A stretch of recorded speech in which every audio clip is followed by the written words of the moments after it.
Force news में आज फिर से आपका स्वागत है। आज हम बात करेंगे अशोक गहलोत ने कल पत्रकारों से क्या कह दिया। पत्रकारों से जो कहा वो झूठ था, सच था, आंकलन आप करें, लेकिन चैनल को सब्सक्राइब नहीं किया तो अभी कर लें। बेल आइकॉन का बटन जरूर दबा दें, लाइक वीडियो को अभी कर लें, क्योंकि नहीं तो आप फिर वीडियो देखने में लग जाए।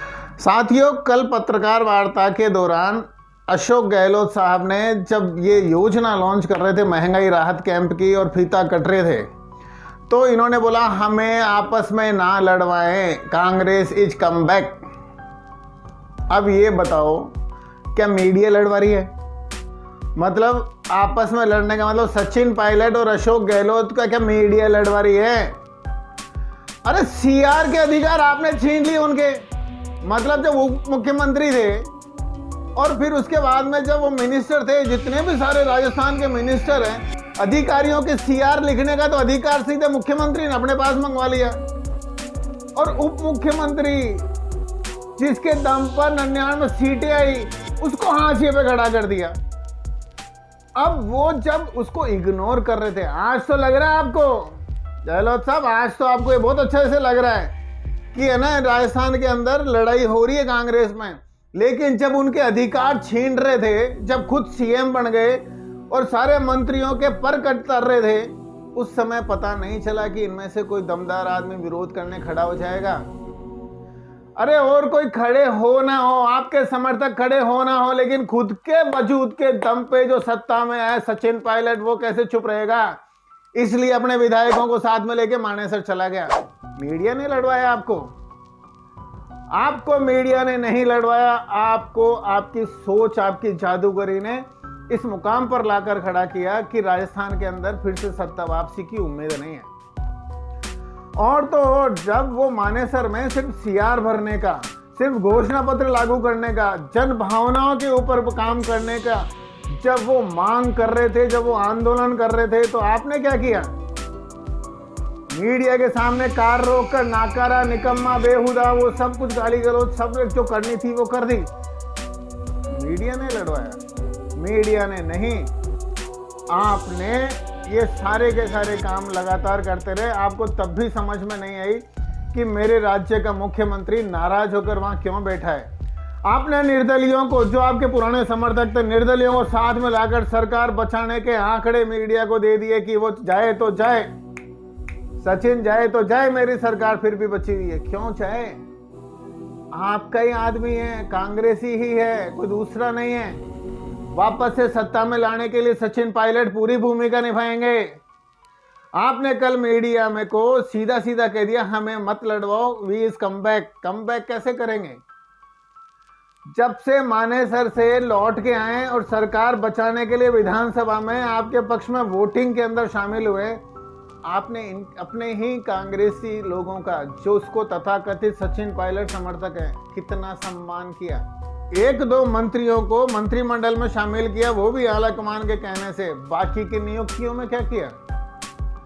पूरे के पूरे ऐसे वो तमाम जगह जहां सचिन पायलट के समर्थक एमएलए हैं, वहां पर राजनीतिक नियुक्तियों के अंदर भी पक्षपात हुआ, ये आपको पता है। वो मामले, वो मुकदमे, वो एसओजी, वो देशद्रोह का मुकदमा, वो सब चीजें कहां है, किसने की? मीडिया ने पक्षपात। मीडिया लड़वा रही है आपको। मीडिया नहीं लड़वा रही साहब, आपकी सोच लड़वा रही है, आपकी जादूगरी लड़वा रही है। और लगातार मतलब 25 सितंबर को राजस्थान के अंदर कांग्रेसियों के अंदर ही बगावत हुई। सोनिया गांधी ने जिस मल्लिकार्जुन खड़गे को भेजा, जिसने मीटिंग बुलाई, वहां से 90 विधायकों को सीधे ले जाके सीपी जोशी को इस्तीफे दिलवा दिए। मीडिया लड़वा रही है आपको। अब आप दूसरी तरफ वहां इस्तीफे भी उनसे ले लिए और मल्लिकार्जुन के साथ में भी नहीं भेजने दिए। अब वहां पर सचिन पायलट यदि बिल्कुल शांत है, सितंबर, अक्टूबर, नवंबर, दिसंबर, जनवरी, फरवरी, मार्च, अप्रैल में जाके बैठे। कितने महीने हो गए? मतलब यदि किसी नेता के ऊपर कार्रवाई करनी हो या करवानी हो, अनुशासनात्मक, इतने महीनों की पेंडेंसी, वो भी देश राजस्थान का मुख्यमंत्री का साथी उप मुख्यमंत्री और राजस्थान का प्रदेश अध्यक्ष मांग कर रहा था। और जब लगातार इतने महीनों तक कार्रवाई नहीं हुई, अनशन पर बैठ गए, तो हमने लड़वाया, मीडिया ने लड़वाया आपको। आपका कार्यशैली, आपका काम करने का तरीका, सचिन पायलट अपने अधिकार नहीं, जनता के अधिकार मांगते हैं। वो चाहते हैं कि सारे घोषणा पत्र पूरी तरह से लागू हो, और जब भी घोषणा पत्र लागू हो तो केवल एक अशोक गहलोत के तरीके से नहीं। वो पार्टी नहीं है, पार्टी है पूरी। अशोक गहलोत केवल इनका नेतृत्व कर रहे हैं। विधायक दल के अंदर आपको मान्यता मिली और आप मुख्यमंत्री भी बने, और उसके पीछे क्या क्या बार्गेनिंग हुई आप खुद जानते हैं, या मीडिया के कुछ हमारे जैसे सीनियर पत्रकार जानते हैं। ऐसे में मीडिया के ऊपर ये आरोप लगाना कि हमें ना लड़वाएं, वी आर कम बैक करना है तो इन तमाम विरोधियों को साथ में लेना पड़ेगा। नहीं तो याद कर लीजिए, पिछले 3 कार्यकाल भाजपाइयों ने नहीं निपटाया। बीजेपी के अंदर ऐसा कोई मजबूत नेता नजर नहीं आता जो आपको वापस से निपटा दे, लेकिन आप खुद ऐसे नेता नजर आते हैं कि आप अपने आप को निपटा दें।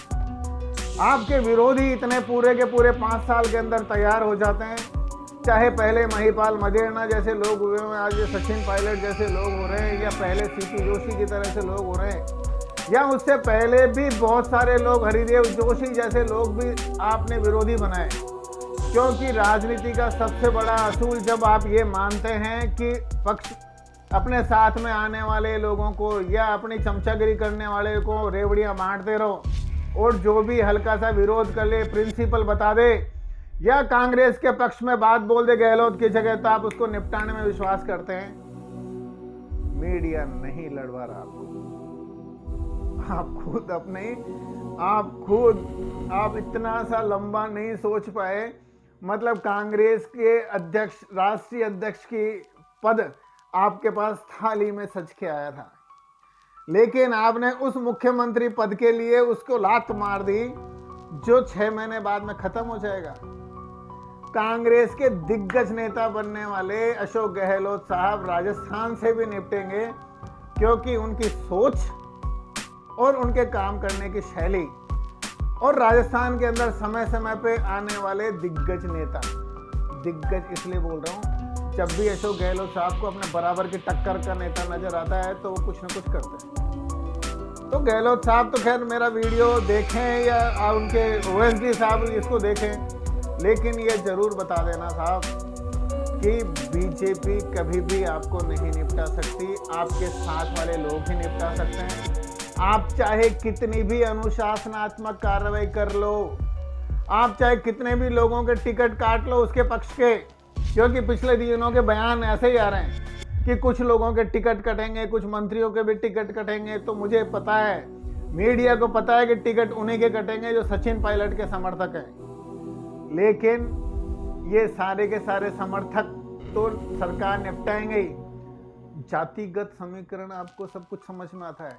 सारे के सारे गुर्जर बाहुल इलाकों से अंदर एक भी सीट जीत के आ जाए, क्योंकि बहुत ज्यादा आक्रोश है सचिन पायलट के साथ में। केवल उनका खुद का समाज ही नहीं, बहुत सारे समाज हैं, क्योंकि उनकी रैलियों को देखो, उनकी सभाओं को देखो, कितने लाखों लोग, हजारों लोगों की भीड़ इकट्ठी होती है, वो तमाम सचिन पायलट साहब के समर्थक हैं। सीधे मुखर तरीके से नहीं बोल सकते, लेकिन जैसे चुनाव लड़ोगे ना सब कुछ निबट जाएगा। कितनी भी अच्छी काम कर लो, अबे महंगाई राहत कैंप से काम नहीं चलेगा, क्योंकि महंगाई राहत कैंप ना लगाते तो ज्यादा अच्छा था। सारी की सारी जनता को लाइन में फिर से खड़ा कर दिया। अरे मनरेगा तो उसको पहले से ही मिल रहा था, अब उसको फिर से महंगाई राहत कैंप में बुला लिया। बिजली की यूनिट आपने बजट में फ्री कर दी, तो जिस जिसके बिजली की यूनिट आ रही है घरेलू उपभोक्ताओं को दे दो, मतलब उसको फिर से लाइन में लगवाओगे। अब चिरंजीवी योजना का पहले से चल रहा है 2-4 साल से, लेके महंगाई राहत कैंप में आओगे तो फिर मिलेगी। मतलब लोगों को फिर से लाइन में लगना, आपके फोटो के साथ एक प्रमाण पत्र देना जनता को परेशान कर रहा है। आप यदि सत्ता में आएंगे तो सारे के सारे कांग्रेसियों की वजह से, आप यदि सत्ता से जाएंगे तो सारे कांग्रेसियों की वजह से। मीडिया आपको नहीं लड़वा रहा। यह वीडियो आपको किसी के माध्यम से मिला हो, और अगर वीडियो कुछ भी समझ में आया हो तो बाकी लोगों को जरूर फॉरवर्ड करें। जय हिंद, वंदे मातरम।